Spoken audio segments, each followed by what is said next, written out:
Hi friends, and welcome back to my channel. My name is Kirsty if you're new here, and in today's video I wanted to discuss my best tips and tricks to manage your fitness, your nutrition, your sleep and your mindset when doing shift work as a part of your profession. I'm a fitness professional, a sports nutritionist and a breathwork and cold exposure instructor, and my mission is to inspire and empower you through wellness to live your most extraordinary life. I wanted to be able to create this video because one, I understand the demands that shift work places on the body and the mind. And naturally, when the body is already starting to be out of balance, well, we need to restore balance as much as we possibly can. And shift work can place massive stresses on the body. And if left unkept and not nurtured in the other domains as much as possible, it can actually start to lead to illness, disease, and injury. So we really don't want that. And naturally, shift work is going to be a part of many professions, right? Emergency services, mining, hospitality, aged care, there's so many different professions that involve shift work, and it's got to be done. So how can we protect your health as much as we possibly can? So grab a journal, grab a pen. I hope today's little video is allowing you to be able to create a more optimized health and wellness routine that minimizes stress, that helps create a little bit more fun and nourishes you as much as possible. So let's go through the first few steps. And step number one is all about preparation. And this is about understanding what you got to do throughout your working week, what time that you have, and prioritizing what is key. So a really big thing is what I always encourage when I've worked with clients who have done shift work as part of their profession, and also in my own personal experience, is understanding where your time goes is going to allow you to understand what time you actually have and where you need to tweak so you can actually optimize it a little bit better during your working week. Your days off are going to look different to your working days, but it's important to have some sort of routine where you can, if you have regular shifts, to create a little bit of consistency, because this is where we can start to create regular sleep-wake cycles, eating patterns and all those sort of things, because naturally, because you're already going against what is natural, right? Waking with the sun, going to sleep when the sun goes down, because you're usually working in opposite to this, naturally it's already going to be disrupted. So we want to start to create another routine around this that matches the shifts that you do. So we want to plan out our week, right? So we know what we're working, we know our travel times either side if we need to travel, where we can sleep, where we can fit in, a little bit of movement, a little bit of mindfulness, and our eating times, because that's a really big one too. And I would call these the core fundamentals, okay? Now, of course, if you've got other commitments such as you have children or other dependents, or, you need to make phone calls or whatever it might be, a really big thing is about understanding what time you have during the week so you can actually start to put it in little bits of time slots, right? So you can still look after you in other ways. So we'll go through that in a few tips shortly.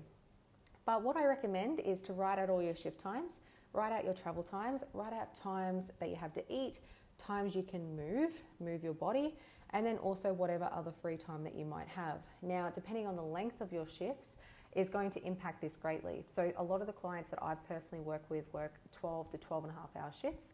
Then it's 30 minutes travel each side.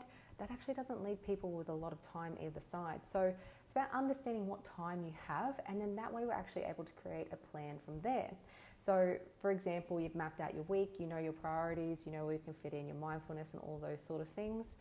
Then we have a roadmap, because when we have a roadmap, it minimizes one, decision fatigue throughout the week, but also two, you can just show up and execute rather than thinking, oh, I need to do this, need to do that, blah, blah, blah. Having a plan allows you just to take action, especially when you have minimal time to think, you just need to do, okay? Because a really big thing is as well is we want to conserve our energy as much as we can and nourish it and replenish it as much as we can. So within that, you also want to get to work to and from safely and come home at the end of the day as well. And shift work naturally just, depletes the body just a little bit more. So how can we nourish it in those ways? Now, in terms of priority, this is what I personally would recommend. Now, we talk about sleep, mindfulness, nutrition, and movement, right? Sleep is number one. And the reason is because sleep is like our reset rhythms. And I'm just going to go off a few of my notes here so I don't forget anything. But the importance of sleep affects many, many physiological processes within our body. So number one, it affects our brain functions. So our cognitive skills, our sharpness, our reaction times and all those sort of things. Now, if we talk about even just being on shift and getting home safely, a really big thing is that we want to note is that we want to make sure that we're sharp as a whistle when we rock up for work, right? And that's not, that's obviously taking pride in what you do, but it's also for the safety of yourself, but also the safety of others. Most of the time, errors or injuries happen under fatigue, right? And that's commonly from, not having enough rest to be able to replenish your body, okay? And of course, these other domains of like nutrition and movement and mindfulness play a factor too, but sleep's a big one. So sleep affects all of those physiological functions, right? Also physical recovery, okay? So when we have a good quality amount of sleep, we actually get a hormone called the human growth hormone released during our sleep. So this is where we repair and grow. So, from our training that day, from what we've done in terms of physical labor for our work that day, whatever it might be, this is where we recover and grow. It also affects our body fat levels as well. So poor sleep can negatively impact our body fat levels, and this can be linked to in terms of like our hunger hormones, right? So naturally when we have less sleep, we haven't had enough quality sleep, our hunger hormones go up and our appetite suppressant or regulation hormones actually go down. So we actually can feel a lot hungrier. That can also lead to overeating and tiredness. Naturally, we can reach for snacky foods like, your quick snacks like your chocolate and your chips, which is fine, right? But naturally, we're going to reach for things like that because we want that quick energy because we're tired, right? Another one is as well, is our metabolism too. So it can influence our glucose metabolism. So throughout our day, we want to make sure that we are more insulin sensitive as much as possible, which means that we are able to utilize carbohydrates as efficiently as we can, because if we are insulin resistant, this is mimicking or actually leading to a lifestyle disease or metabolic disease such as type 2 diabetes, where the body can't regulate the blood sugar levels and it can actually be quite dangerous for your overall health. And we start to see breakdowns within the body too. Also as well, lack of sleep can increase the risk of high blood pressure, cardiovascular disease, diabetes, depression, cancer, osteoporosis, muscle loss, obesity, and accidental death. Now, we all know this, right? So it's like, how can we optimize our sleep as much as we can? We want to make sure it's priority because, number one, even if we're training really, really hard, working towards our goals, we do our best repair when we sleep, okay? So sleep is important for those goals. Mindfulness clears the brain, gets rid of all the toxins. I like to think of like sleep as like the garbage man, the garbage disposal, right? Let's just say you put your bins out and the garbage man doesn't come and collect it. How full and stinky and disgusting would it get over time, right? It doesn't take long.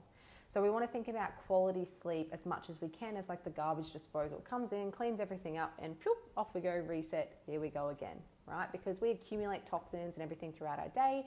Sleep can allow us to reset and detoxify and all those sort of things, right? It's one of the mechanisms that come into play.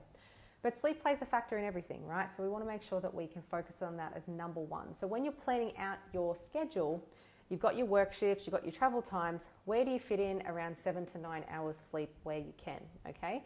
Now these will be my best tips for sleep. Another one is to aim to have a small meal before you sleep. So even if you're doing like a 12-hour shift, right, from like 5 p.m. to 5 a.m., right, you're doing a full overnight shift, you want to make sure that if you're going to eat before you go to sleep around the 6 to 7 a.m., you want to make sure it's a very small meal. And I always recommend to have mainly just proteins, a little bit of protein, a little bit of fats, minimize carbohydrates because carbohydrates are more energy-based, they're more about getting the body going. And what I've personally found, and they've shown this in different studies and stuff like that too, is like it can negatively impact your sleep, right? Obviously, everyone's different, but it can negatively impact your sleep because your body's going to be utilizing it as more carbohydrate, like more quick energy, right? And you want to aim to have a small meal before bed too. And the reason is as well is because we generate heat when we are digesting food. If we have a big meal to digest, it means we're going to feel quite warm, right? The body's sending all the blood, it's digesting, all those sort of things. We want a nice, cool body before we go to sleep. So we want to minimize having a big meal before we go to sleep to maximize the quality of sleep that we can have. Another one as well is like, caffeine. We want to minimize caffeine at least 6 to 8 hours before you're meant to go to bed. So even if you are doing night shifts, doing those late night shifts, finishing at 5 a.m., 7 a.m., whatever it might be, try and have your last one around like that 12, maybe even earlier if you can, okay? So the reason is because that's also going to impact your sleep as well. If you get home and you're like buzzing, you can't go to sleep, well then that's going to impact the next shift as well. So that's really important. Another tip that I have for sleep is create a room designed for sleep, okay? So use a comfortable bed if you can, avoid bright lights and loud sounds. Keep the room at a comfortable but low temperature, and use noise cancelling devices if you need to. And I always recommend to add light blocking curtains if possible too. So you can pick them up from like Kohl's or like, Kmart or something like that. Like they're quite cheap, or you can get them from like an op shop or something. And they essentially block out all of the light. And that's what you want, because naturally when we see light, we associate that with wakefulness, right? So we want to make sure that we are creating a room designed for sleep. Another tip is as well, and I would recommend, is like you can get blue light blocking glasses. So even just wearing blue light blocking glasses or sunglasses on your way home from work, if it's daylight and you're going straight to bed, that's going to allow your body to at least try and get into a restful sleep as much as you can. Because if you expose yourself to light, you are going to be associated with being awake, right? And it's going to be a little bit harder to go to sleep unless you're an incredible sleeper that can just sleep like that. Still, even then, we want to minimize that as much as you can. And the beautiful thing is that in today's day and age, we have so many options to do things like that. And I can put some stuff in the show notes. I'm not affiliated with it, just things that I've personally recommended and used myself, of really cheap blue light blocking glasses that totally work. And I've also used it to time shift into different time zones when traveling overseas. Like, they genuinely work. It's really cool. Another one is avoid alcohol before your bed if possible. Okay, so this affects the frontal lobe, right? Our prefrontal cortex, and it induces drowsiness. And drowsiness is not to be associated with like a restful sleep, right? You can be like really, I suppose drunk or drowsy before you go to sleep, but you have like tiny periods of like awakeness throughout that sleep. So it means you won't go into a super restful cycle. So it's recommended to avoid alcohol before you go to sleep if possible. Avoid your electronics before bed if you need to, of course. Try and use those blue light blocking glasses.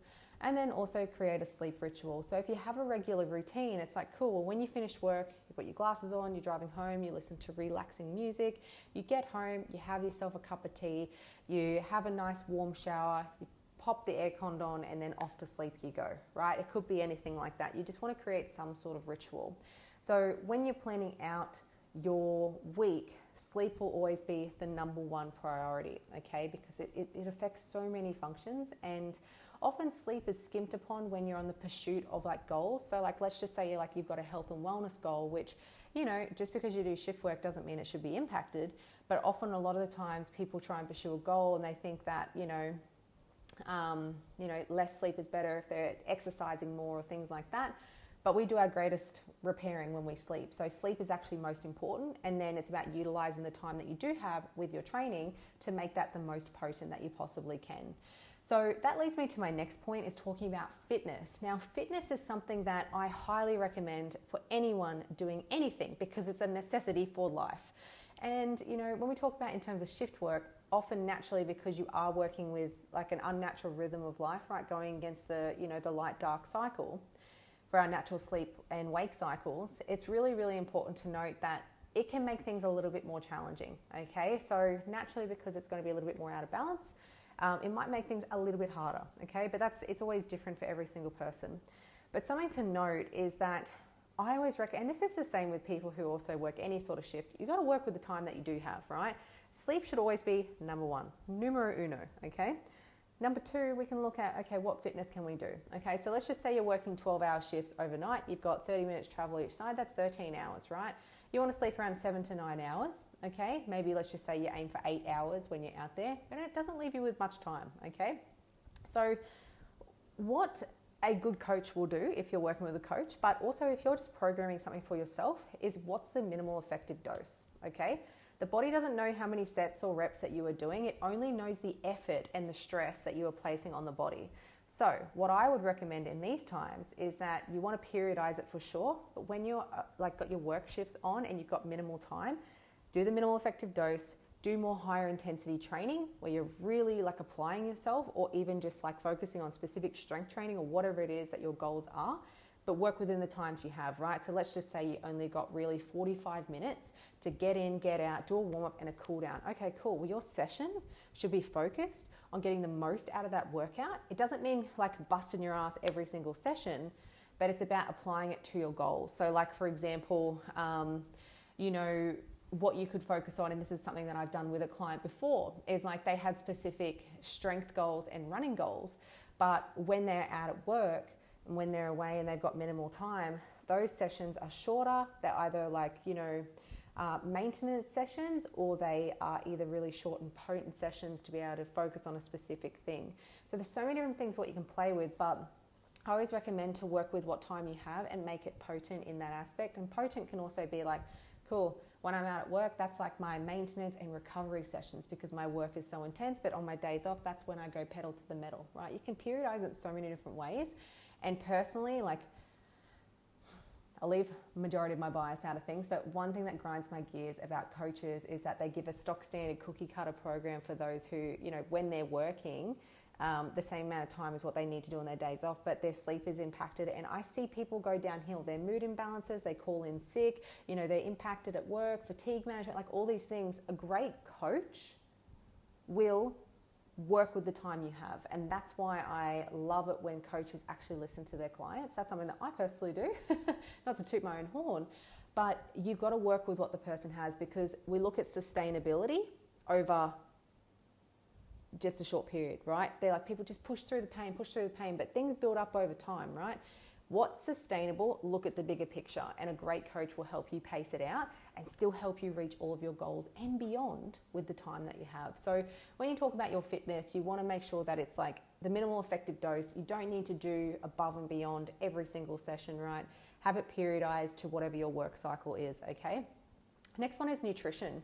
We want to make it as nourishing as possible. So a good amount of proteins, your fats, your carbs, your fibres. And how I personally would periodize it is that in the mornings and throughout your day are your biggest meals, right? They're going to be more carbohydrate dense, so more heavy with carbs, more proteins, more fats. And then as you get towards the end of your day, right, even your working day before you're meant to go to sleep, that's when you want to taper off the carbohydrates, have just predominantly proteins and fats. From my earlier comment, right, we want to minimize the carbs before bed as much as we can, because sometimes that can cause, more wakefulness before you go to bed, and we want to make it a very small meal before bed. So larger meals at the start of your working night or day, or however you want to look at it as, and then taper off to smaller meals with less carbs before you go to sleep. And that's personally what I have found works best with most people. And usually here and then, like, some people don't get affected greatly by having specific macronutrients before they go to sleep. But I personally find no matter what, smaller meals before bed is always great, as long as you're fueling appropriately throughout your day, right? And I always find that when you're having those more bigger meals throughout your day, that's fueling your day, fueling your night, fueling your shift, whatever it might be. And then as it tapers off, it's getting your body ready to go to rest. So you want to make your nutrition in that way. And another thing is that meal prepping is going to be your bestie, right? So I personally find in any working week, but especially with shift work, because you're naturally just more tired because you're going against what's natural, having meals prepared so you can grab and go, especially if you've got to work overtime or things like that, is like the best, right? And you want to make the meals yummy, right? Not just chicken and broccoli. You want to make on your days off, right? It takes a bit of preparation, but today's you will thank future you will thank today's you for preparing that in advance. So that's a really important thing to note. But you want to make your meals yummy, right? So you get your proteins, your fats, your carbs. You want to make sure there's some good fibre throughout your day as well to keep you full and sustained, and all for your gut health, all the different types of fibre, also nurturing, right? Make sure it's packed full of micronutrients to support all of different cellular health and all those sort of things, right? So with that, make the meals yum, right? If you love curries, make some curries for the week. If you love burgers, right? Cook all the burger patties ready to go so you can just heat it up in the microwave and then slap it together, right? Or, if you want to make like omelets or things like that, right? You want to make it so easy but so delicious so it like hits all the best spots, right? And it's all about creating it into a lifestyle that you can manage, right? Because often a lot of times when people associate things with meal prep, it's going to be super, people associate it with things that just it's not sustainable, but it needs to be fun, it needs to be nourishing and sustainable. And the reason why is because naturally with proteins, your fats, your carbs, our whole body is made up of proteins, fats and carbohydrates in these ways. So what I mean by this is proteins and fats are present in every single cell within our body. We actually need it coming in through our diet to be able to replenish and rejuvenate and recover and all these things. Carbohydrates also play massive roles in terms of even other different cellular processes within the body, energy, brain health, all of those sort of things. So we need a nice balance coming in through our diet. Of course, if you need help, get someone to help you, right? They can help you map out a meal guide specific for your week, so that way you're nourishing your body as much as possible. Another one is water. So hydration is key.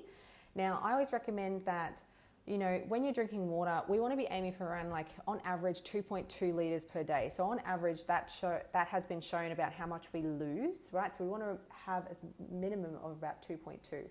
Now, this is obviously always case dependent on the individual, right? Depending on how much you move, depending on how much you're doing throughout your day or your night or whatever it might be. So you want to make sure that you're having your water, right? But I always recommend to have it at the front part of the time that you're awake, and then taper off before you go to sleep. Because if you have a lot of water before you go to sleep, you're going to be up, going to the toilet all the time, and you want to minimize disruptions in your sleep as much as you can. And then my last little tip will be the mindfulness aspect. Is I love reflections. I think it's great to reflect on your day, what went really well, what didn't go well, what was my thoughts today, and just sort of processing it. And if anything comes to mind where you feel like you got to get these things done, just doing a bit of a brain dump at the end of your day is always so great. So you don't have to go to sleep thinking about your day, thinking about what you're gonna do tomorrow, all this sort of stuff. You've sort of had a brain dump. And then I always write a little plan for the next day. What am I doing tomorrow? Even if it's the same thing, at least it goes, cool, I know exactly what I'm doing tomorrow. It takes me like 2 minutes and boom, I can go to sleep, no worries in the world, right? Another part of mindfulness is what I recommend is 2 to 5 minutes of deep breathing before you go to sleep. Now, I recommend breathing in through your nose, nice and slow, filling up through our diaphragm, activating our diaphragm, filling up through our belly, through our sides and through our back, into the chest ever so gently, and then exhaling nice and slowly out through your nose as well. And 2 to 5 minutes of just doing slow breaths in and out. You'll find that just by focusing on your breathing, you will become into a calmer state. And I love doing things like box breathing, so you can breathe in for 4, hold at the top for 4, exhale for 4, hold at the bottom on the exhale for 4, and repeat for as many times as you want. I say 2 to 5 minutes because sometimes you might only need a minute, sometimes you might need 5 minutes, whatever it might be. You can set a timer if you wish, you don't have to. But I recommend that when you're just laying in bed, just before you're about to go to sleep, do some nice deep breathing in through your nose and out through your nose. So 1, it activates nasal nitric oxide. It helps produce that, which helps breathing more efficiently. Number 2, it activates your diaphragm, which is a muscle that helps you breathe, right? Our diaphragm activation, contraction, and also expansion allows the lungs to expand and also contract as well. So when this muscle is activated too, it activates a nerve called the vagus nerve, which naturally is related to calming because it activates a part of our autonomic nervous system called the parasympathetic nervous system. And naturally, when we're going to sleep, we want to activate our restful state, which is our parasympathetic, so we can go into a restful sleep. So with that, we want to be able to use tools to promote restful sleep as much as possible. And I find that beautiful deep breathing just before bed can really help you fall into a nice restful sleep. So they would be my best tips. Okay, so I hope that has been helpful so far. Sorry that this video is a little bit long, and I hope that you've been able to write some notes down. And of course, if you need some help, please let me know. Now, there are some supplements I would also recommend too. Now, something to note is that we need a variety of different things for us to be able to function at our best. And when we talk in terms of our overall hormones, something that can be quite lacking when those who do shift work is access to vitamin D.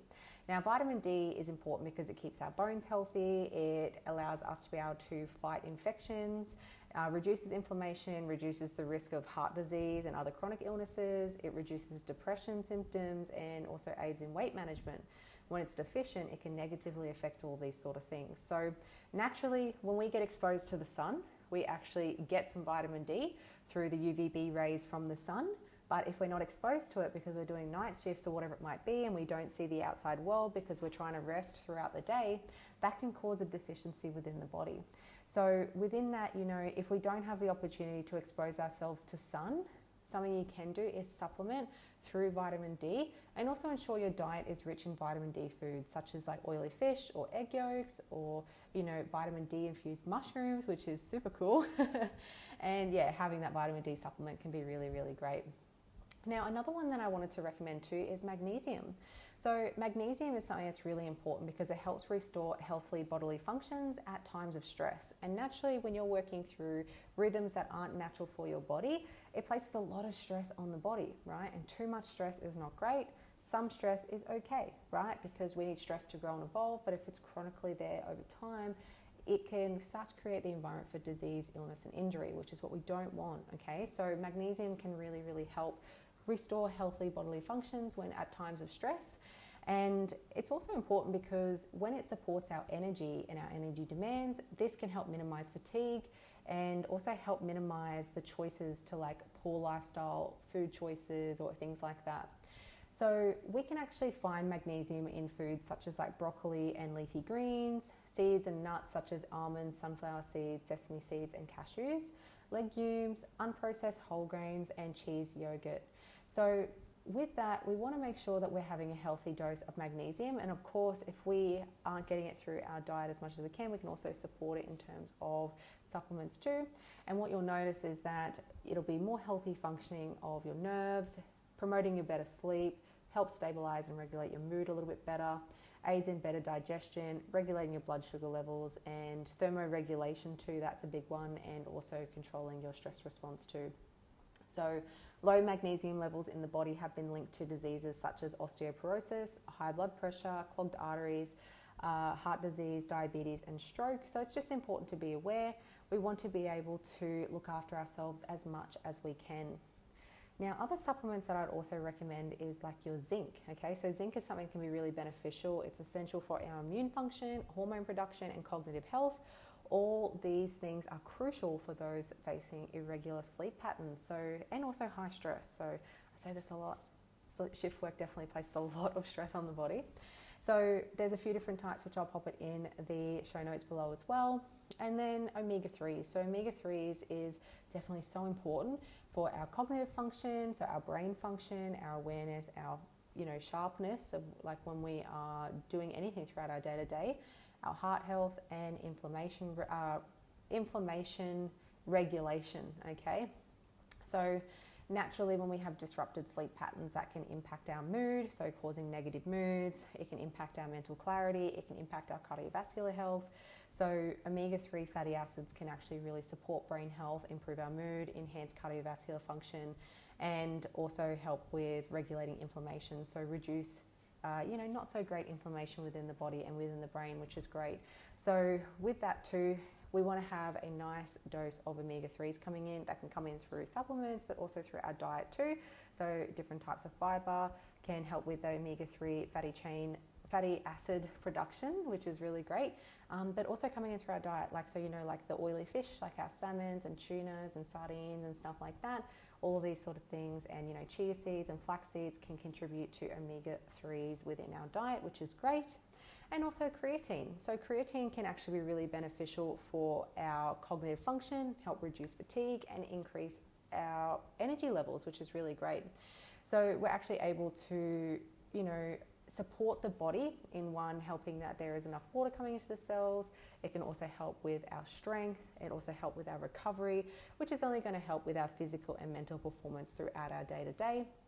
And it can also help lower the chance of cognitive decline throughout our time that we are awake. So these are the few supplements that I'd recommend, or making sure that your diet is rich in this too. So diet should always come first, right? You should always make sure your diet has these things coming in, but of course supplements can also help support as well. And of course, I always have to put this disclaimer, always consult your doctor or your pharmacist before commencing a new vitamin supplement or changing drastic things within your diet. Of course, it is so important that this is just provided as information only, and it's always important to have something that is tailored for you specifically, because there's different dosages if you're using specific supplements, and also helping you find the right foods that work best for you and help you show up as your best self. So to include that, vitamin D, magnesium, zinc, omega-3s, and creatine as well, which is super important. So in conclusion for today's video, I hope you enjoyed it, is number one, map your time and understand where your time is going and prepare well. This is going to be a big one. Your minimal effective dose with training. Make sure sleep is a priority and nourish your body as much as you can through wholesome nutrition. And then as well, of course, add in your mindfulness to be able to create some calm and restful states before you go to sleep, and also help just balance out your body and your brain. And then, of course, if you need supplements to support your diet, those are the ones that I'd personally recommend as well. So I hope you enjoyed today's video. Please let me know in the comments below if you found any of this useful, or if you have anything you'd like to add. And I will see you guys on the next video. Have the best day.